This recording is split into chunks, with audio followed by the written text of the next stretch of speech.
লাইলাতুল কদর, এই কদরের রাতটা হচ্ছে এমন রাত যেটা খায়রুম মিন আলফি শাহর, 1000 মাসের চেয়েও সেরা।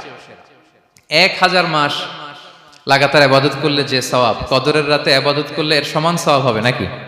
সমান হবে না। আল্লাহ তাআলা বলেছেন খায়রুম মিন আলফি শাহর, না, এর চেয়েও শ্রেষ্ঠ, এর চাইতেও বেশি। 1000 মাসে, অর্থাৎ 1000 মাসে হয় 83 বছর 4 মাস। তো কদরের রাতে যদি আমরা ইবাদত করি তাহলে 83 বছর 4 মাস ইবাদত করলে যে সওয়াব, সে সওয়াব আল্লাহ তাআলা আমাদের আমলনামায় নসিব করবেন। তো আমরা যেন এই কদরের রহমত বরকত থেকে যেন আমরা বঞ্চিত না হই। তো রাসূল সাল্লাল্লাহু আলাইহি ওয়াসাল্লামকে সান্ত্বনা দেওয়ার জন্য যে হে নবী, আপনি চিন্তিত হবেন না। বনি ইসরাইলের অনেক লোক 1000 বছর হায়াত পেয়েছে, শত শত বছর ইবাদত করেছে, জিহাদ করেছে, তারা হায়াত পেয়েছে বেশি কিন্তু তারা কদর পায়নি। আর আপনার উম্মতকে আমি হায়াত দিয়েছি কম কিন্তু তাদেরকে কদর দিয়েছি। সুবহানাল্লাহ বিহামদি, লাইলাতুল কদর দিয়েছি, যে কদরের রাত 1000 মাসের চেয়েও সেরা। তো এই কদরের রাতকে আবার লাইলাতুল মুবারাকাও বলা হয়েছে। ইন্না আনসালনাহু ফি লাইলাতিন মুবারাকা, এটা বরকতময় রাত। ফিহা ইউফরাকু কুল্লু আমরিন হাকিম, সব বিজ্ঞচিত প্রাজ্ঞচিত বিষয়ের ফয়সালা হয়। এটা বেসিক্যালি একটা বাজেট রাত বলা যায়। এ রাতে আগামী 1 বছরে আমাদের কি ঘটবে না ঘটবে আল্লাহ তাআলা এটার বাজেট করেন, এটাকে রিভাইজ করেন। সো এই রাতটা অনেক গুরুত্বপূর্ণ। তো এই কদরের রাত এটা কবে, এটা স্পেসিফিক ছিল, মানে সুনির্দিষ্ট ছিল। রাসূল সাল্লাল্লাহু আলাইহি ওয়াসাল্লাম আমাদেরকে জানাতে চেয়েছিলেন কবে, কিন্তু রাসূল সাল্লাল্লাহু আলাইহি ওয়াসাল্লাম জানাতে পারেননি। সহিহ বুখারীতে এসেছে যে রাসূল সাল্লাল্লাহু আলাইহি ওয়াসাল্লাম খারাজান নবী সাল্লাল্লাহু আলাইহি ওয়াসাল্লাম লিয়ুখবিরানা বিলাইলাতিল কদর। উবাদা ইবনে সামিত রাদিয়াল্লাহু তাআলা আনহু বলেন, রাসূল সাল্লাল্লাহু আলাইহি ওয়াসাল্লাম আমাদেরকে জানাতে বের হয়েছিলেন যে কবে কদরের রাতটা। ফাতালাহা রাজুলান মিনাল মুসলিমিন, হঠাৎ মুসলমানদের মধ্য থেকে দুইজন ঝগড়া লাগলো, তর্ক লাগলো আর কি। রাসূল সাল্লাল্লাহু আলাইহি ওয়াসাল্লাম হঠাৎ করে ওই ঝগড়ার দিকে খেয়াল করলেন, ওই দিকে খেয়াল করে ওই তারিখটার কথা তিনি ভুলে গেলেন। ফারুফিআত, রাসূল সাল্লাল্লাহু আলাইহি ওয়াসাল্লাম বললেন আমার হৃদয় থেকে, অন্তঃকরণ থেকে এটাকে উঠিয়ে নেওয়া হবে। এখন আমি মনেই করতে পারছি না এটা কি 23 না 25 না 27 না 29, আমি মনে করতে পারছি না। এজন্য রাসূল সাল্লাল্লাহু আলাইহি ওয়াসাল্লাম বলেছেন যে তবে আমি এতটুকু মনে করতে পারছি, ফালতামিসুহা ফিল আশরিল আওয়াখিরি ফিল বিত্রি, রমাদানের শেষ দশকের বেজর রাত্রিগুলোতে তোমরা কদর তালাশ করো। বেজর রাতে যদি তোমরা কদর তালাশ করো তাহলে এই কদর সুনিশ্চিতভাবে তোমরা পাবে। তো এই জন্য স্কলাররা সবসময় বলেন যে লাস্ট 10 days অফ রমাদান খুব গুরুত্বপূর্ণ, সবচাইতে the cream time of Ramadan. I repeat, এটা রমাদানের একেবারে মাহেন্দ্রক্ষণ। এই 10 দিনের যে কোনো 10 রাতের যে কোনো রাত কদর হয়ে যেতে পারে, বিশেষ করে অড নাইটস গুলো 21, 23, 25, 27 এবং 29, যে কোনো দিন হয়ে যেতে পারে কদর। সো বুদ্ধিমানের কাজ হচ্ছে আমরা যেন রমাদানের শেষ 10 রাতে লাগাতার একইভাবে একই স্পিডে আমরা যেন ইবাদত করি। কোনো রাতে বেশি করলাম, হয়তো 27 রাতে আমি খুব ভাব গাম্ভীর্য নিয়ে, খুব আবেগ নিয়ে ইবাদত করলাম, কিন্তু হয়ে যেতে পারে যে এবছর কদর ছিল 25 রাত, হতে পারে না? পারে। তো আমরা তো মিস করে ফেললাম। তো আমরা যেন মিস না করি। বুদ্ধিমানের কাজ হবে সমান তালে ইবাদত করা।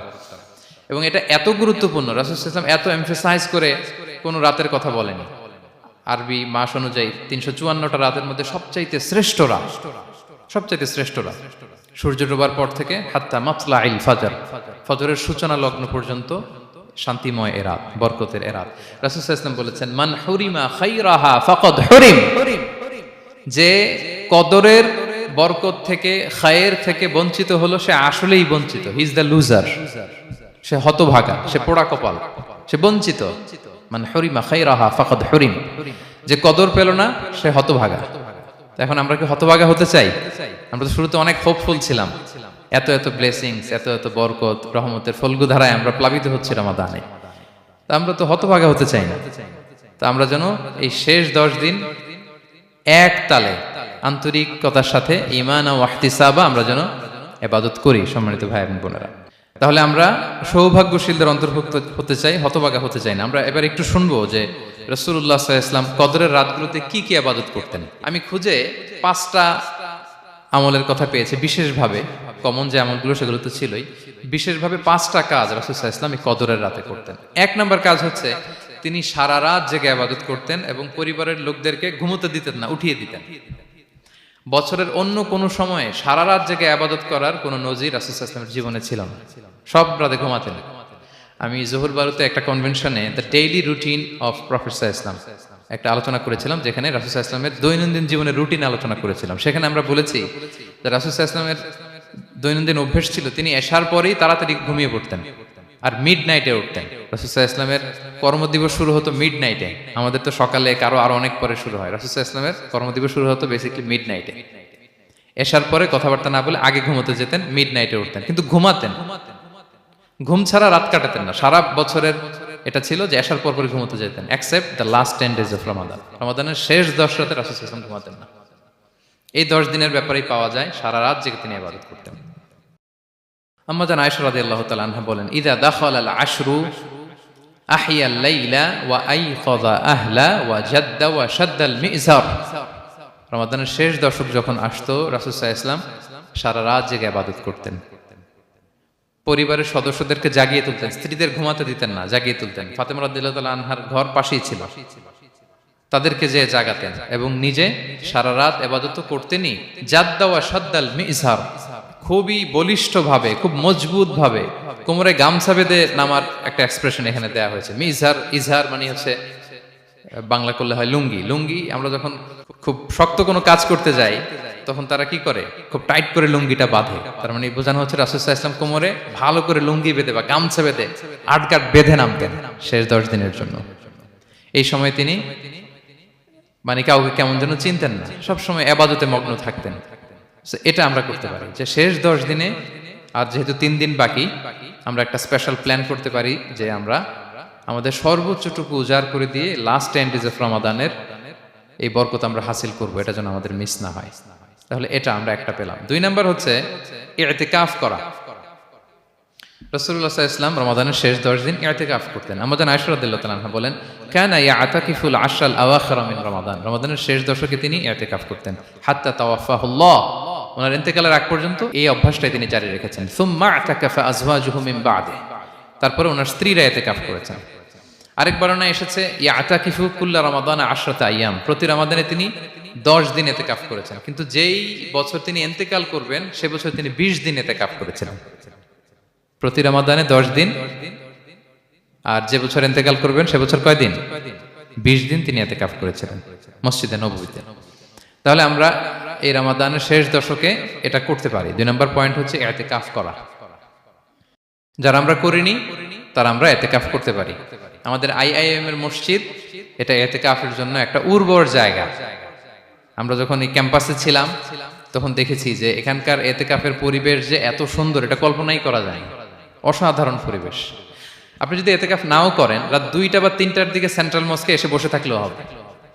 রাত 2টা 3টার দিকে এসে বসে থাকলে দেখবেন যে কেউ সেজদায় পড়ে কান্না করতেছে, কেউ হালাকা করতেছে, কেউ তাসবিহ পড়তেছে, কেউ কোরআন তেলাওয়াত করতেছে। মানে এত সুন্দর পরিবেশ, ওটা দেখলেই আপনার ইবাদত করতে মন চাইবে। তো আমরা যেন ইতিকাফ করার চেষ্টা করি। ইতিকাফ করতে না পারলে শেষ দশকের রাতগুলো যেন মসজিদে কাটানোর চেষ্টা করি, তা না পারলেও বাসায় যেন এই রাতগুলো আমরা মিস না করি। বিশেষ করে সেন্ট্রাল মস্কে তো অসাধারণ পরিবেশ, এটা হাইলি রেকমেন্ডেড। ইফ পসিবল আপনারা আসবেন, এখানে ইবাদতের চমৎকার পরিবেশ থাকে। 3 নাম্বার হচ্ছে রাসূল সাল্লাল্লাহু আলাইহি ওয়াসাল্লাম এবং জিবরাইল আলাইহিস সালাম যৌথভাবে কোরআন রিভিশন করতেন। খুব ইন্টারেস্টিং। সারা বছর যেটা নাজিল হতো, রমাদানে জিবরাইল আলাইহিস সালাম রাসূল সাল্লাল্লাহু আলাইহি ওয়াসাল্লামকে শোনাতেন, রাসূল সাল্লাল্লাহু আলাইহি ওয়াসাল্লাম আবার জিবরাইল আলাইহিস সালামকে শোনাতেন। সহিহ বুখারীর বর্ণনা, কানা জিবরিলু ইয়ালকাহু ফি কুল্লি লাইলাতিন মিন রমাদান ফায়ুদারিসুহুল কুরআন। প্রতি রমাদানের প্রতি রাতে এসে রাসূল সাল্লাল্লাহু আলাইহি ওয়াসাল্লামের সাথে কোরআন মুদারাসা করতেন। সহিহ মুসলিমের বর্ণনায়, আন্না জিবরিল কানা ইউআরিদুহু বিল কুরআন কুল্লা আমিন মাররা। প্রতি বছর রমাদানে একবার শোনাতেন বা শুনিয়েছেন। যে বছর তিনি ইন্তেকাল করবেন তিনি 2 বার শুনিয়েছিলেন। আরাদা ইউআরিদু মানে এটা ফ্রম বোথ সাইড। আরবি শব্দটা এমন যে জিবরাইল আলাইহিস সালাম শোনাতেন, এরপর রাসূল সাল্লাল্লাহু আলাইহি ওয়াসাল্লাম জিবরাইল আলাইহিস সালামকে শোনাতেন। কোরআন রিভিশন করা। তো এই শেষ দশকের রাতগুলোতে আমরা যেন বেশি বেশি কোরআন পড়ি। কোরআন তেলাওয়াত, কোরআনিক রিসাইটেশন হতে পারে, কোরআনের অর্থ পড়া হতে পারে, তাদাব্বুরে কোরআন হতে পারে, কোরআনের হালাকায় জয়েন করা হতে পারে। ইন ইটস এনি ফর্ম আমরা যেন কোরআনের সাথে অ্যাটাচমেন্টটা বাড়াই লাস্ট 10 days অফ রমাদানে। 4 নাম্বার কিয়ামুল লাইল করা। রাসূল সাল্লাল্লাহু আলাইহি ওয়াসাল্লাম কিয়ামুল লাইল করতেন এবং কিয়ামুল লাইল শব্দটাকে রাসূল সাল্লাল্লাহু আলাইহি ওয়াসাল্লাম কদরের সাথে জুড়ে দিয়েছেন। সহিহ বুখারীর বর্ণনায় তিনি বলেছেন, মান কামা লাইলাতাল কদরি ঈমানা ওয়া ইহতিসাবা গুফিরা লাহু মা তাকাদ্দামা মিন যামবি। কদরের রাতে যে কিয়ামুল লাইল করে বিশ্বাস নিয়ে এবং নাজাতের প্রত্যাশা নিয়ে, তার পূর্বের সমস্ত গুনাহ আল্লাহ তাআলা ক্ষমা করে দিবেন। তাহলে কিয়ামুল লাইলটা রাসূল সাল্লাল্লাহু আলাইহি ওয়াসাল্লাম বিশেষভাবে কদরের রাতের সাথে সম্পৃক্ত করেছেন। আমরা যেন প্রতি রাতে কিয়ামুল লাইল করি, লম্বা সময় যেন দাঁড়িয়ে থাকি, লম্বা সময় কোরআনিক রেসাইটেশন করি দাঁড়িয়ে থেকে, লম্বা সময় রুকু, লম্বা সময় সিজদা, স্পেশালি সিজদা। আখরাবু মা ইয়াকুনুল আবদু মির রাব্বিহি ওয়া হুয়া সাজিদ ফাআকসিরু ফিহি দুআ। বান্দা যখন সিজদায় থাকে আল্লাহ সবচেয়ে কাছে থাকে, তো আমরা তো আল্লাহর সবচেয়ে কাছে যেতে চাই এই ক্রিম টাইমটাতে, কি বলেন? আমরা যেন লম্বা সময় সিজদাতে থাকি। কিন্তু আমাদের অনেকের যেটা হয়, নামাজে তাড়াহুড়ো, অনেকের সব ব্যস্ততা যখন নামাজে দাঁড়াই এরকম হয়ে যায়। রাসূল সাল্লাল্লাহু আলাইহি ওয়াসাল্লামের সালাত যদি আমরা খেয়াল করি, বিশেষ করে কিয়ামুল লাইলে এত যে সুন্দর ছিল, আম্মাজান আয়েশা রাদিয়াল্লাহু তাআলা আনহাকে জিজ্ঞেস করা হয়েছিল যে, হে আম্মাজান, রাসূল সাল্লাল্লাহু আলাইহি ওয়াসাল্লামের কিয়ামুল লাইল কেমন ছিল, কিভাবে কিয়ামুল লাইল করতেন? তা আম্মাজান আয়েশা দেখেন ওনার এক্সপ্রেশনটা কত সুন্দর। তিনি বলেছেন, ফালা তাসআল আন হুসনিহিন্না ওয়া তুলিহিন্না। রাসূল সাল্লাল্লাহু আলাইহি ওয়াসাল্লামের কিয়াম যে কত সুন্দর ছিল, কত লম্বা ছিল, আমায় জিজ্ঞেস করো না, আমি বলতে পারবো না। আমরা অনেক সময় যখন খুব বেশি চমৎকার কিছু হয় তো আমরা কি বলি, ভাই এত সুন্দর ছিল, আমি বোঝাতে পারবো না, এরকম বলি না? যে এত অসাধারণ, আমি বলে বোঝাতে পারবো না। বাংলাতেও কিন্তু আমরা বলি এত চমৎকার, বলে বোঝাতে পারবো না, শব্দের বুননে, ভাষার বুননে আমি ফুটিয়ে তুলতে পারবো না। তো আম্মাজান আয়েশা এটাই বলেছিলেন, ফালা তাসআল আন হুসনিহিন্না ওয়া তুলিহিন্না। রাসূল সাল্লাল্লাহু আলাইহি ওয়াসাল্লামের রাতের নামাজ কিয়ামুল লাইল যে কত সুন্দর ছিল, কত দীর্ঘ ছিল, লম্বা ছিল, আমায় জিজ্ঞেস করো না, আমি বলে বোঝাতে পারবো না। সুবহানাল্লাহি ওয়া বিহামদি। আমরা যেন লম্বা সময় কিয়ামুল লাইল করি। আম্মাজান আয়েশা রাদিয়াল্লাহু তাআলা আনহা আরো বলেন, কানা ইয়াকুমু মিনাল লাইলি হাত্তা তাতাফাত্তারা কদামা। এত দীর্ঘ সময় দাঁড়িয়ে থাকতেন, থাকতে থাকতে ওনার পা ফুলে যেত, পা দুটো ফুলে যেত। আপনিও দীর্ঘ সময় দাঁড়িয়ে দেখেন যে পায়ে ঝিম ধরে যাবে, পা ফুলে যাবে, এটা করতেন রাসূল সাল্লাল্লাহু আলাইহি ওয়াসাল্লাম। তো আম্মাজান আয়েশা বলেন, ইয়া রাসূলুল্লাহ লিমা তাসনাউ হাযা ওয়া ক্বাদ গুফিরা লাকা মা তাকদ্দামা মিন যামবিকা মা তাআখার। আপনি এত কষ্ট কেন সহ্য করেন নিজের দেহের উপরে? আপনার তো আগের পরের সব গুনাহ মাফ।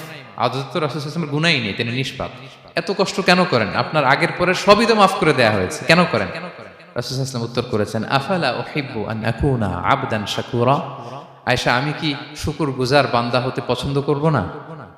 আল্লাহ তাআলা আমাকে তার রহম এবং করমে সব মাফ করে দিয়েছেন, কিন্তু আমি কি শুকরগুজার হব না? আমি কি আমার রোলটা প্লে করব না? আমি কি নিজেকে সঁপে দেব না আল্লাহ তাআলার কাছে জায়নামাজে? তো এটা ছিল সংক্ষেপে রাসূল সাল্লাল্লাহু আলাইহি ওয়াসাল্লামের কিয়ামুল লাইলের ধরন। এভাবে তিনি দীর্ঘ সময় কিয়ামুল লাইল করতেন। আমরা যেন এটা করি। সেন্ট্রাল মস্কে কিয়ামুল লাইল এবছরও নিশ্চয়ই হচ্ছে, আমরা যেন অংশগ্রহণ করি। 5 নম্বরে রাসূল সাল্লাল্লাহু আলাইহি ওয়াসাল্লাম দোয়া করতেন। এই কদরের রাতগুলোতে খুব বেশি বেশি দোয়া করতেন। দোয়া নিয়ে আমরা একটা জুমার খুতবা দিয়েছিলাম, সেখানে আমরা বলেছিলাম যে দোয়া হতে হবে খুব আন্তরিক দোয়া, রোবোটিক দোয়া যেন না হয়। আপনার আবেগ, ভালোবাসা, মনের মাধুরী মিশিয়ে, চোখের পানি মিশিয়ে, অশ্রু সিক্ত করে এই দোয়াটা করতে হবে, তাহলে সে দোয়া আল্লাহর কাছে কবুল হবে। আমরা যেন আমাদের ভাব, আবেগ সব ঢেলে দিতে পারি আমাদের দোয়াতে, আমাদের সিজদায়, আমাদের কিয়ামুল লাইলে। এবং যে কোনো ভাষায় কোরআনিক দোয়াগুলো রেকমেন্ডেড, হাদিসের মাসুরগুলো রেকমেন্ডেড। তাছাড়া আপনার নিজের ভাষায় আপনার কি চাওয়া, আপনার কি আকাঙ্ক্ষা, আপনার মনের কষ্ট, যাতনা সবকিছু আপনি আল্লাহ তাআলার কাছে পেশ করুন। এবং আম্মাজান আয়েশা জিজ্ঞেস করেছিলেন, ইয়া রাসূলুল্লাহ, আমি যদি কদর পেয়ে যাই আমি কি বলবো এ রাতে? মা আদউ, কি দোয়া করব? রাসূল সাল্লাল্লাহু আলাইহি ওয়াসাল্লাম বললেন, তাকুলিন, আয়েশা তুমি বলবে, আল্লাহুম্মা ইন্নাকা আফুউন তুহিব্বুল আফওয়া ফাআফু আন্নী। আয়েশা তুমি যদি কদরের রাত পেয়ে যাও এটা বলবে, হে আল্লাহ আপনি ক্ষমাশীল, আল্লাহ আপনি ক্ষমাকে পছন্দ করেন, আল্লাহ তাই আপনি আমায় ক্ষমা করেন। হে আল্লাহ আপনি ক্ষমাশীল, আপনি ক্ষমাকে পছন্দ করেন, আল্লাহ আপনি আমাকে ক্ষমা করেন। এই দোয়াটা আমরা যেন বেশি বেশি করি। আমার সাথে সাথে সবাই একটু পড়ুন মেহেরবানি করে, আল্লাহুম্মা ইন্নাকা আফুউন তুহিব্বুল আফওয়া ফাআফু আন্নী। আল্লাহুম্মা ইন্নাকা আফুউন তুহিব্বুল আফওয়া ফাআফু আন্নী। হে আল্লাহ আপনি ক্ষমাশীল, আপনি ক্ষমা করাকে পছন্দ করেন, আল্লাহ আমাকে ক্ষমা করেন।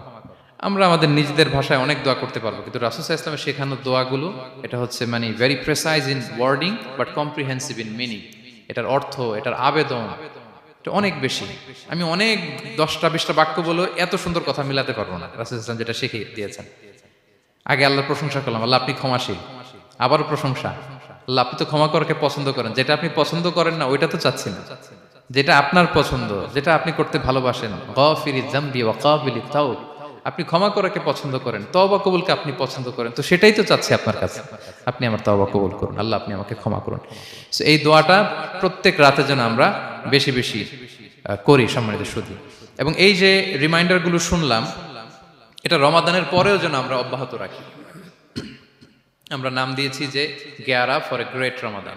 আমাদের এবাদতের যে ধারাবাহিকতা, এই গতিটাকে আরেকটু গিয়ার আপ করা, আরেকটু পুশ করা নিজেকে, আরেকটু এক্সট্রা ড্রাইভ দেওয়া। এই শেষ মুহূর্তে মাত্র 13টি দিন আমাদের হাতে আছে, আমরা যেন আরেকটু ইফোর্ট দেই, আমরা যেন আরেকটু ড্রাইভ দেই, যাতে করে আমরা আল্লাহ তাআলার আরো নিকটবর্তী হতে পারি। এবং এই রমাদানে আমরা যা শিখলাম, যেটা করলাম, এটার ইম্প্যাক্ট যেন রমাদানের পরেও আমাদের মধ্যে থাকে।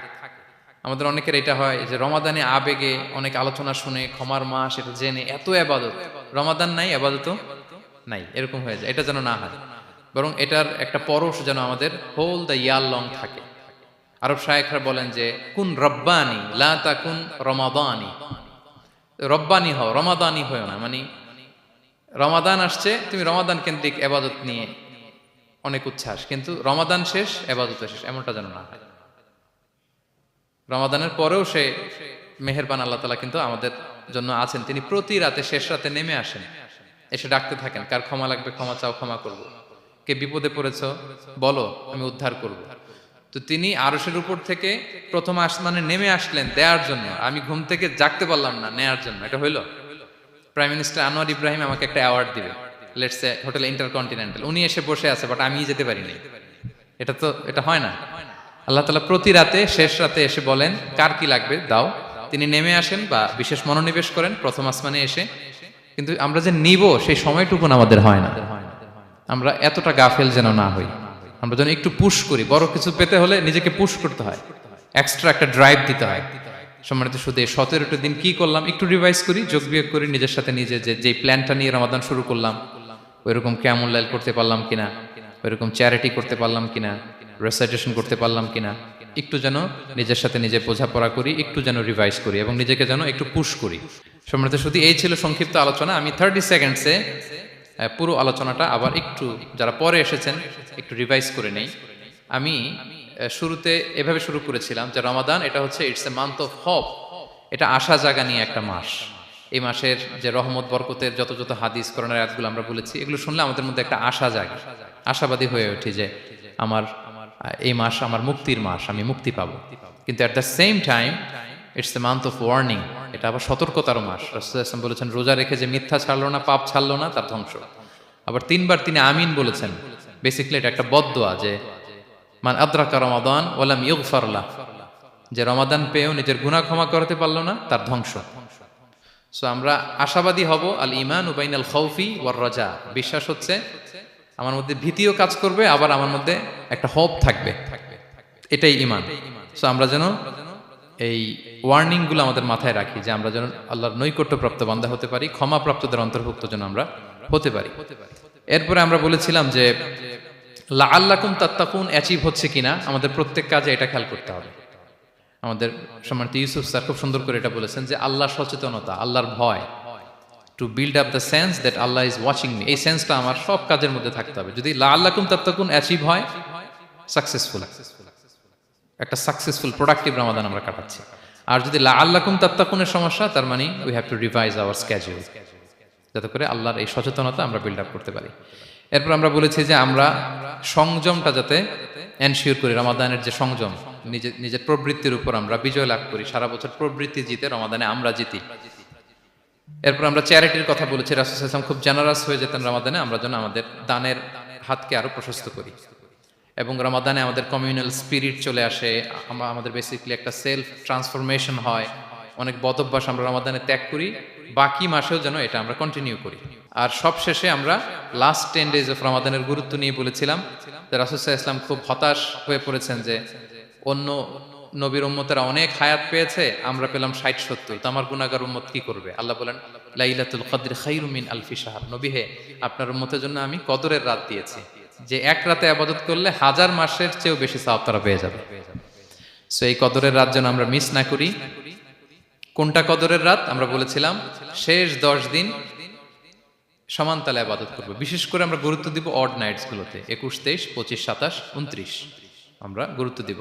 এবং রাসূল সাল্লাল্লাহু আলাইহি ওয়াসাল্লাম বলেছেন মান হুরিমা খাইরাহা ফাকাদ হুরিম, যে কদরের বরকত মিস করলো সে বঞ্চিত, সে হতভাগা, হি ইজ দ্য লুজার। আমরা যেন লুজার না হই, আমরা যেন গেইনার হই এই বরকতের মাসে। এবং সব শেষে আমি বলেছিলাম রাসূল সাল্লাল্লাহু আলাইহি ওয়াসাল্লাম স্পেশালি 5টা আমল করতেন, সারা রাত জাগতেন, ফ্যামিলি মেম্বারসদের জাগিয়ে তুলতেন, উৎসাহিত করতেন এবং কোমরে গামছা বেঁধে নামতেন। এরকম ইবাদতের স্পৃহা অন্য কখনো রাসূল সাল্লাল্লাহু আলাইহি ওয়াসাল্লামের মধ্যে দেখা যেত না, যেমনটা শেষ দশকে তিনি করতেন। ইতিকাফ করতেন তিনি। আর ইতিকাফ করলে কদর মিস হওয়ার সম্ভাবনা নেই। এটা 21-এ হোক, 25-এ হোক, 23-এ হোক, আমি তো মসজিদে, আমি তো কিয়ামুল লাইলে অংশগ্রহণ করতেছি, আমি তেলাওয়াত করতেছি, আমি প্রতিদিনই দোয়া করতেছি, মিস হওয়ার কোনো সম্ভাবনা নেই। আমরা যেন ইতিকাফের চেষ্টা করি, অথবা পার্ট টাইম ইতিকাফ যেন অন্তত করি, 5 দিন 3 দিন, অথবা রাতের সময়গুলো মসজিদে যেন আমরা কাটাই। 3 নাম্বার বলেছিলাম রাসূল সাল্লাল্লাহু আলাইহি ওয়াসাল্লাম, জিবরাইল আলাইহিস সালাম কোরআন রিভিশন করতেন। আমরা যেন কোরআন রিভাইজ করি, রেসাইটেশন করি বেশি মাত্রায় শেষের 10 দিন। কিয়ামুল লাইল, ফালা তাসআল আন হুসনিহিন্না ওয়া তুলিহিন্না, কত সুন্দর কিয়ামুল লাইল ছিল বলে বোঝানো যাবে না। তো আমরা যেন এরকম দীর্ঘ সময় কিয়ামুল লাইল করি। আর সবশেষে বলেছিলাম দোয়া করা। দোয়া করা হচ্ছে দোয়া মুমিনের হাতিয়ার। দোয়া মানুষের জীবন চেঞ্জ করে দিতে পারে। চাওয়ার মতো চাইলে আল্লাহ ফেরান না, আল্লাহ তো দেওয়ার জন্যই বসে আছেন। আমরা যেন কায়মনো বাক্যে আল্লাহ তাআলার কাছে চাই, অশ্রুসিক্ত নয়নে যেন আমরা চাই। অনুতপ্ত বান্দার চোখের পানির ফোঁটা আল্লাহর কাছে খুব প্রিয়। 2 ফোঁটা আল্লাহর কাছে সবচেয়ে প্রিয়, জেহাদের ময়দানে মুজাহিদের রক্তের ফোঁটা আর অনুতপ্ত বান্দার চোখের পানির ফোঁটা। বান্দা অনুতপ্ত হয়ে, রিপেন্টেন্ট হয়ে চোখের পানি ছেড়ে যখন কাঁদে আর দোয়া করে, ওই চোখের পানি চোখ বেয়ে, নাকের ডগাবে, মাটিতে পড়ার আগেই আল্লাহ তার সব গুনাহ মাফ করে দেয়। আমরা যেন সেই অনুতপ্ত বান্দাদের কাতারে শামিল হতে পারি। রাসূল সাল্লাল্লাহু আলাইহি ওয়াসাল্লাম যেভাবে কিয়ামুল লাইল করতে আমাদেরকে উৎসাহিত করেছেন, আমরা যেন সেভাবে কিয়ামুল লাইল করতে পারি। আমাদের প্রতিটি কাজের মধ্য দিয়ে লাআল্লাকুম তাত্তাকুনের যে অ্যাচিভমেন্ট, সেটা যেন আমাদের হাসিল হয়। এবং এই রমাদানকে যেন আমরা আমাদের জীবনের সর্বশেষ রমাদান মনে করি। আমাদের চিফ ইমাম অফ সেন্ট্রাল মস্ক, ইমাম রমাদান সুবকি, নামাজের আগে একটা সুন্দর কথা বলেন যে perform this Salah as if this is your last and final prayer.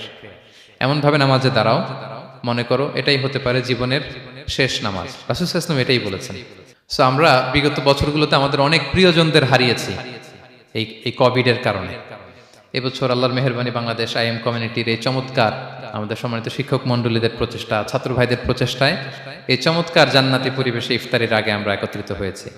আবারও আগামী বছর আমরা এরকম কোনো গ্যাদারিং এ জয়েন করতে পারবো, কোনো গ্যারান্টি কি আমাদের আছে? নাই।